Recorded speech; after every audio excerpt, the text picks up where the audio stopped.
Welcome to the channel, folks. This is the wrap up, your daily dose of pop culture and movie news. Originally was trialing this just at the weekends, but they've been quite successful. And I did pose the question to you folks if you wanted to see it as a daily show. Few people were concerned that this may be a struggle to do on a daily basis. There's always movie news to cover. There's always things to talk about. And for me and for you, rather than break it down into tiny little, 2-minute videos, I'd rather just give you a podcast, basically. I'd rather do this because I think you guys would appreciate it more. It means you can come to one place for all of your movie news. There'll be time codes down below in the description box for you just to skip through to any of the headlines that you saw in the title. And then also for a little bit more information on kind of what we're covering today. But yeah, we'll trial it as a daily thing outside of extenuating circumstances. But if you are new here, please do hit subscribe. And let's just kind of crack on. So the topics that we'll be covering today: Godzilla King of the Monsters Ghidorah first.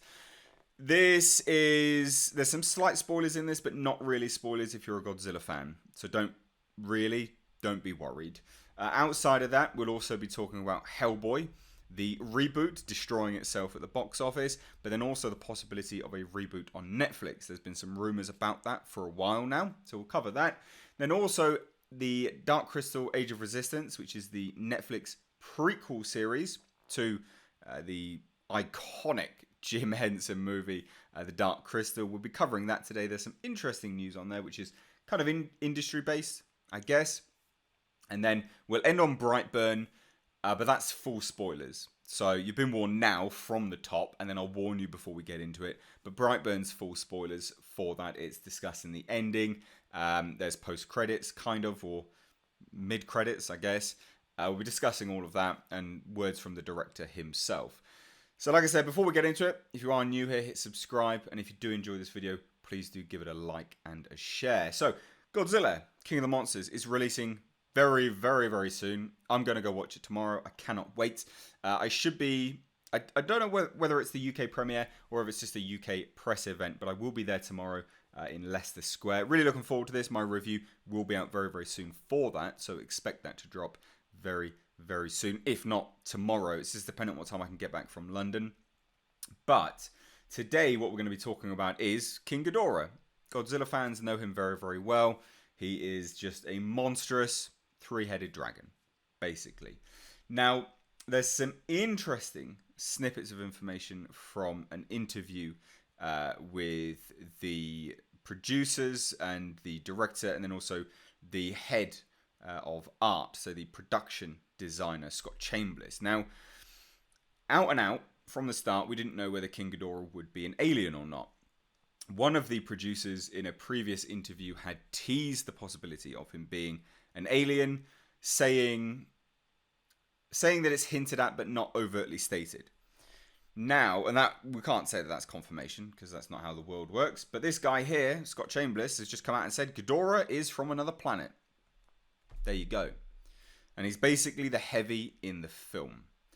One of the challenges was we're inundated with dragons in our culture right now, which is true. Got some great designs of dragons on Game of Thrones. Arguably, I mean, they got their dragon model down. It's literally near perfection. So yeah, he's absolutely right with that. So Ghidorah risks being the most ho-hum of the monsters in the film. Perfect way of putting it.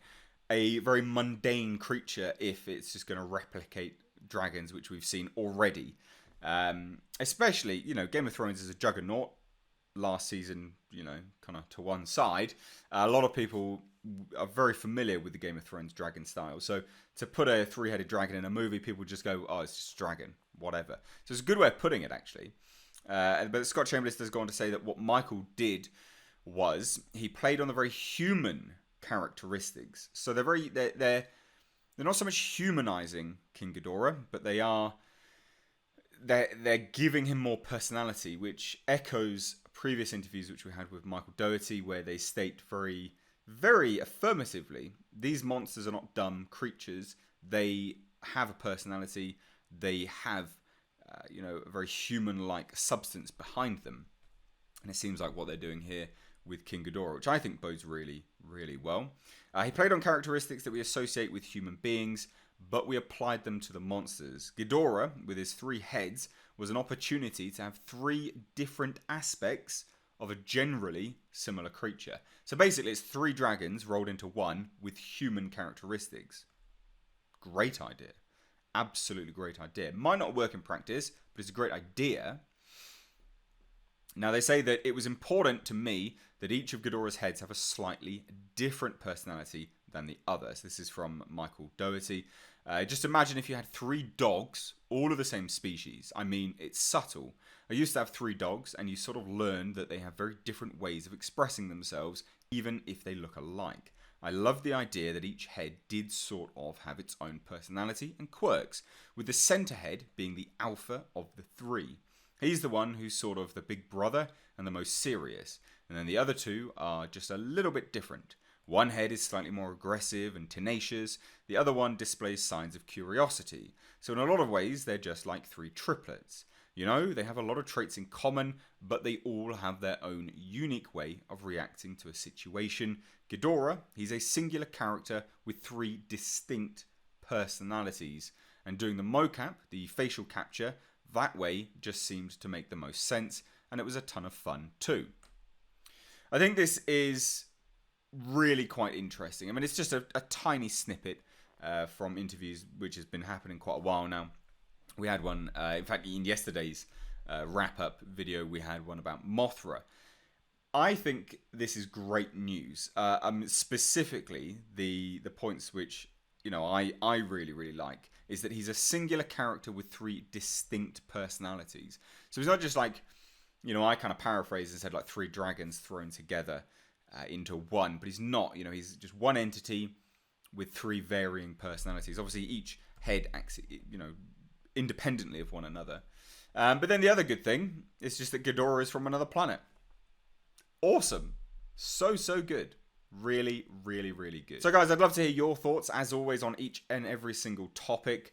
That's my thoughts, but I'd love to hear yours, so please do drop them down below in the comment section. Now, moving on, what we've got to touch on now is the possibility of a Hellboy reboot coming to Netflix, this has been long rumoured for a while, but it's been confirmed it's not happening. So, what happened? Well, we had the creator of Hellboy himself. It was discussed, or at least he just responded anyway, which is crazy to see. Hellboy News on Twitter just tweeted out, Netflix Hellboy series, my dreams are coming true. As far as we know, this is not true. Thank you, Mike, for clearing that up. So it would seem that this is not happening, but I wouldn't say that this is out and out confirmed. As with all of these things, there's always movement. And also as well, although Hellboy has just finished its theatrical run abysmally, which we'll touch on in a minute, they're still going to want to push DVD sales, Blu-ray sales, download, video on demand sales. So to then just announce and confirm that there's a Netflix series in the works, that's not going to benefit the marketing and the sales for that product. So this is smart, especially with a Hellboy a property like Hellboy, because the first Hellboy was saved by Blu-ray sales. The second Hellboy, again, saved by Blu-ray sales. That's where it made the most of its money and pushed it nearer to profit. I don't think either of them hit profit, but it pushed them nearer to profit. So this doesn't confirm anything, but this is some news because it's a movement on it. I would say that this is still a possibility. I would genuinely say that this is still a possibility, but as it stands now, there is just no confirmation of this at all. But moving on, let's discuss Hellboy finishing a disastrous box office run. Oh dear. Oh dear, oh dear. So, what can you say? Despite the durability of its titular hero, Lionsgate Hellboy Reboot is far from fireproof. After a little over a month in release, the film has ended a disappointing domestic run of the box office with a dismal total of 21.9 million. This movie, I think, was rumoured to cost about 50 million, which it would need to make 100 million plus to make anywhere near profit. 100 million would make its money back. and then 100 million plus pushes it into profit. Look, even if we're being kind and we double, what this is for its worldwide total, say 21.9 million, let's just say it makes 44 million. It's still not anywhere close to making profit. In fact, that is one of the biggest losses of a comic book movie going. Genuinely, that's one of the biggest losses ever. And it's crazy as well, because they, CBR note here, while the studio decision to open the film between Captain Marvel and Shazam almost certainly impacted the box office potential, the negative reviews surrounding the film likely didn't entice audiences. It's mainly this, though, as well. Captain Marvel and Shazam. Why did you do that? My thoughts on Hellboy is that it's not a good movie, but it gave me what I wanted from it, which was just a dumb, hard R film, and a bit of fun at that. It's not good, though, by any stretch of the imagination. But yeah, Hellboy, we're not going to see this for a really, really long time. And it's not just that either. It's also the lead character, the lead actor, David Harbour. His political outbursts have caused him to be, controversial at best. People don't want to watch his movies. Anytime I've talked about it, loads of comments have come through saying, sod this guy, F this guy, this, that, and the other. And I can understand it. So it's not just the Captain Marvel and Shazam. It's not just the negative reviews. It's also Lionsgate hiring David Harbour. So what do you guys think about this? Would you like a Hellboy reboot TV series? What do you think? To Netflix? Good place? Bad place? And Hellboy at the box office. Do you think it deserved more money? Or do you think this is firmly, it got its just desserts, as it were? Tell me down below in the comments section. Now, moving on, we got Netflix's prequel series, Age of Resistance: The Dark Crystal. This is interesting for a few reasons. Why would you need to work 22-hour days if your scheduling was correct? Dark Crystal: Age of Resistance director is working 22-hour days to finish the fantasy prequel. Why?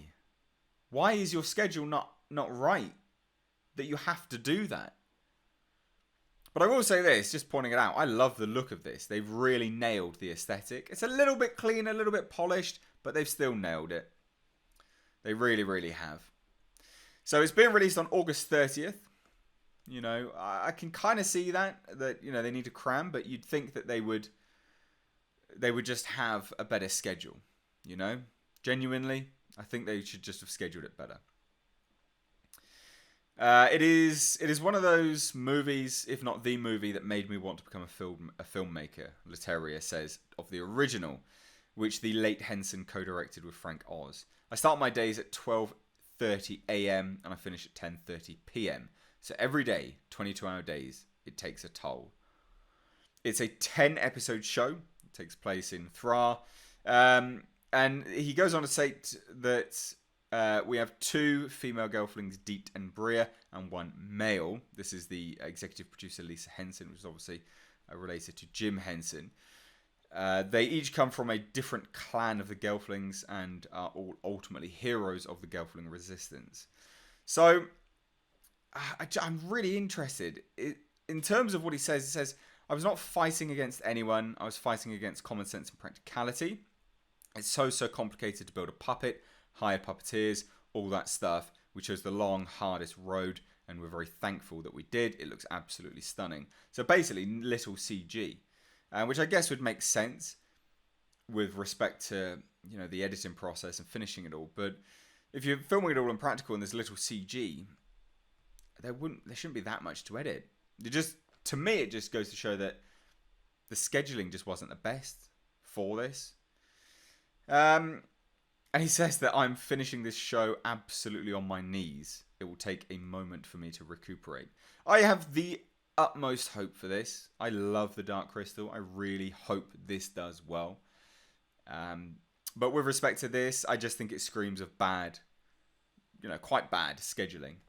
But I'd love to hear your thoughts. Is the Dark Crystal something which you are you familiar with? Do you like it? Do you dislike it? And what do you think to this? 22-hour workdays just to finish it. Do you think that's bad scheduling? Do you think it is, maybe something to do with interference? Who knows? I don't know. I just want to know your opinion. So I'm giving you some jump-off points. Now, I warned you at the start. We're talking spoilers now. Full spoilers for Brightburn. Let's get into a discussion of Brightburn ending. So I've given you a moment. You can click off the video. Please do click off the video. Let's discuss Brightburn, the ending of Brightburn, and alternate endings and ideas that were thrown around. Now, if you've seen Brightburn, you know that it is not one of those movies which ends on a high note. The Brandon Breyer's Superman character succeeds, he kills his family, and he starts terrorizing Brightburn, Kansas. Now, also you would have seen that they are teasing the Brightburniverse, if you can call it that. I don't know what you can call this. They're teasing that at the end because of, what was it, Big T, the Michael Rooker conspiracy theorist character that pops up and tells people about a horror version of Aquaman and a horror version of Wonder Woman. I really liked this film. Genuinely, I thought this was a decent film. It's got its issues. It's not perfect, but I enjoyed this film very much. So, there was also some alternate endings to this. But interestingly enough, the director, David Yarovsky, does state that if this was going to be the anti-superhero movie, it would have to crush your hope and kick you in the teeth when you didn't expect it. The hardest part was the tone, because sometimes it got too funny and it didn't feel like the movie. Sometimes it got too bleak and it didn't feel like the movie. The movie really is having fun with the bad guy, which it is. If you've seen this movie, it's, it's a bit of fun. I mean, it's gruesome. It's really quite gruesome in parts. Now, it does go on to say that an alternate ending... So it does go on to say that the moment with Elizabeth dying was always in it, so his mother was always going to die. But everything that followed changed 1,000 times. So he does say that, how much do we want to show the next steps, which is obviously Brandon going and taking over the world. One thing I did note, which I will probably review this film, one thing I did like about this film is that they tease, it's foreshadowing of his alien race, the Wasp, having other creatures nurture their young so they can just go and kill them and stuff like that. I liked that. I really did like that. But he does say that, how much do we want to show the next step? Through what lens do we want to learn it? There were all sorts of ways in. The best way was to just give a picture of the future and be a little bit more vague, which is what happens because we don't really see, Brandon actually taking over the world. We just see him doing a bit of destruction here and there. But then we come to the Big T character, which is the Michael Rooker character he's playing in the film, which does pop up in the credits, which is talking about the Brightburn, Brandon Breyer's character just destroying Kansas, but then he obviously says, the half-man, half-sea creature terrorizing the seas, and a powerful witch who chokes her victims with a rope that compels them to tell the truth. So obviously these are references to Aquaman.